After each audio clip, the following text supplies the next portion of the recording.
आकाशवाणी भोपाल से प्रस्तुत हैं प्रादेशिक समाचार।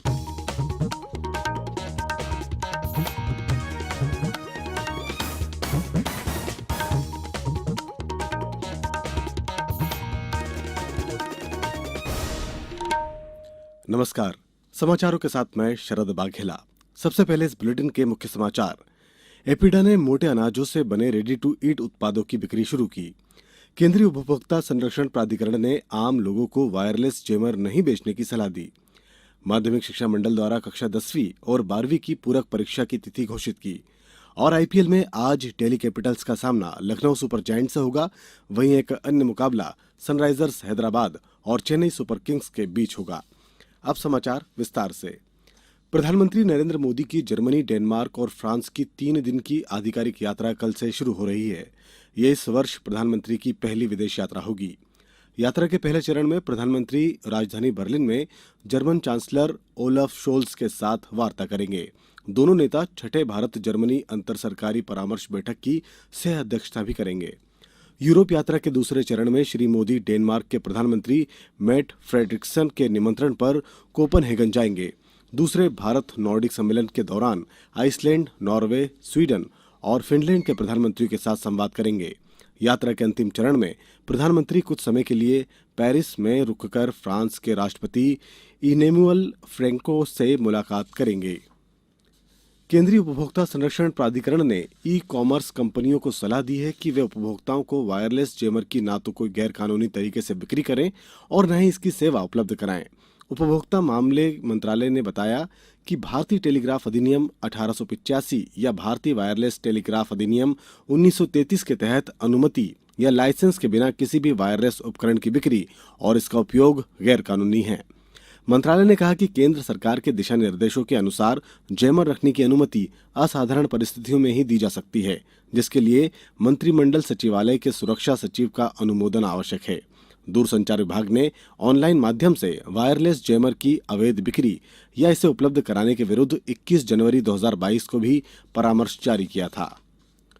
कृषि और प्रसंस्करण खाद्य उत्पाद निर्यात विकास प्राधिकरण एपीडा ने हर आयु वर्ग के लिए किफायती कीमतों पर विभिन्न प्रकार के मोटे अनाज से बने उत्पादों की बिक्री शुरू की है। नई दिल्ली में आहार मेले में उपमा, पोंगल, खिचड़ी, नूडल्स, बिरयानी जैसे रेडी टू ईट उत्पादों का शुभारंभ किया। इन उत्पादों की कीमत 5 से 15 रुपए तक है। वाणिज्य और उद्योग मंत्रालय ने बताया कि ये सभी उत्पाद 100% प्राकृतिक हैं और इनका पेटेंट कराया गया है। भारतीय व्यापार संवर्धन संगठन ने इस सप्ताह नई दिल्ली के प्रगति मैदान में 36वें आहार मेले का आयोजन किया था।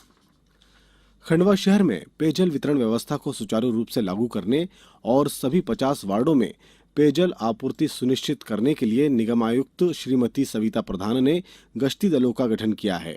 इस प्रकार के 10 गश्ती दलों का गठन कर उन्हें विभिन्न दायित्व सौंपे गए हैं। ये दल नर्मदा जल प्रदाय की पाइपलाइन का निरीक्षण करेंगे और अवैध रूप से लगाई जाने वाली मोटरों को जब्त करेंगे। ये दल परिवहन द्वारा टैंकरों से जल वितरण कार्य की निगरानी भी रखेंगे।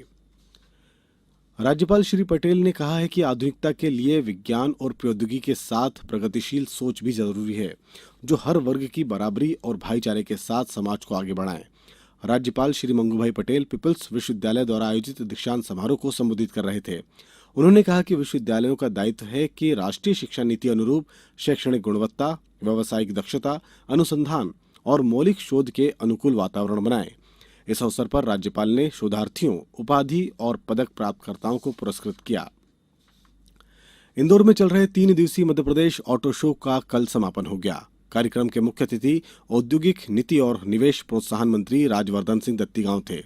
उन्होंने प्रतिभागियों को संबोधित करते हुए अगले साल इस आयोजन को और भी भव्य बनाने का आश्वासन दिया। हमारे इंदौर संवाददाता से चर्चा करते हुए मध्यप्रदेश औद्योगिक केंद्र विकास निगम इंदौर के महाप्रबंधक रोहन सक्सेना ने बताया कि ऑटो शो उम्मीदों पर खरा उतरा है। प्रवर्तन निदेशालय ने विदेशी मुद्रा प्रबंधन अधिनियम के अंतर्गत Xiaomi technology India private limited की 5,551 करोड़ रुपए की संपत्ति जब्त की है। शाओमी इंडिया चीन के शाओमी समूह की सहायक कंपनी है। प्रवर्तन निदेशालय ने इस वर्ष फरवरी में कंपनी द्वारा अवैध धन भेजे जाने के संबंध में जांच शुरू की थी। शाओमी इंडिया देश में एमआई ब्रांड के मोबाइल फोन का व्यापार और वितरण करती है। अब समाचारों में वक्त है एक ब्रेक का। ये समाचार आप आकाशवाणी भोपाल से सुन रहे हैं। हमारे समाचारों को अब आप कभी भी और कहीं भी अपनी सुविधा के अनुसार सुन सकते हैं। ये समाचार बुलेटिन यूट्यूब, ट्विटर और फेसबुक पर AIR न्यूज भोपाल पेज पर सुने जा सकते हैं। इसके अलावा आप हमारी वेबसाइट newsonair.com पर या AIR न्यूज ऐप पर भी समाचार सुन सकते हैं। ब्रेक के बाद समाचारों में एक बार फिर आपका स्वागत है। माध्यमिक शिक्षा मंडल द्वारा कक्षा 10वीं और 12वीं की पूरक परीक्षा की तिथि घोषित कर दी गई है। कक्षा 12वीं की पूरक परीक्षा 20 जून को होगी, वहीं 10वीं की पूरक परीक्षा 21 जून से 30 जून तक आयोजित की जाएगी। गौरतलब है कि हायर सेकेंडरी परीक्षा में केवल एक विषय में ही पूरक की पात्रता दी गई है, जबकि हाई स्कूल परीक्षा में 2 विषयों में अनुत्तीर्ण छात्रों को पूरक मिली है। पूरक परीक्षा के आवेदन पत्र 4 मई से भरे जा सकेंगे। खरगोन के अपर कलेक्टर SS मुजाल्दा ने कल रात पत्रकारों से चर्चा में बताया कि आगामी त्योहारों को देखते हुए खरगोन जिला मुख्यालय पर 2 और 3 मई को कर्फ्यू में ढील नहीं दी जाएगी। उन्होंने बताया कि 1 मई को पहले की तरह सुबह 8 से शाम 5 बजे तक कर्फ्यू में छूट रहेगी। उन्होंने स्पष्ट किया कि परीक्षा देने वाले विद्यार्थियों के लिए पास जारी किए जाएंगे। खरगोन के प्रभारी पुलिस अधीक्षक रोहित काशवानी ने बताया कि फिलहाल स्थिति पूरी तरह से सामान्य है, लेकिन आगामी त्योहारों को देखते हुए पुलिस बल पूरी तरह से सतर्क है। अतिरिक्त पुलिस बल बुलाया जा रहा है और कानून व्यवस्था को हर हाल में कायम रखा जाएगा। कल रात नवी मुंबई के डॉक्टर DY पाटिल स्टेडियम में खेले गए IPL क्रिकेट में मुंबई इंडियंस ने राजस्थान रॉयल्स को 5 विकेट से पराजित कर दिया। इस साल के IPL में 9 मैचों में मुंबई इंडियंस की ये पहली जीत है। 159 रन के लक्ष्य का पीछा करते हुए मुंबई इंडियंस ने 19 ओवर और 2 गेंदों में 5 विकेट खोकर 161 रन बनाए। इससे पहले मुंबई इंडियंस ने टॉस जीतकर पहले गेंदबाजी करने का फैसला किया और राजस्थान रॉयल्स की पारी 6 विकेट पर 158 रनों पर सिमट गई। एक अन्य मैच में मुंबई के ब्रेबॉर्न स्टेडियम में गुजरात टाइटंस ने रॉयल चैलेंजर्स बेंगलुरु को 6 विकेट से हरा दिया।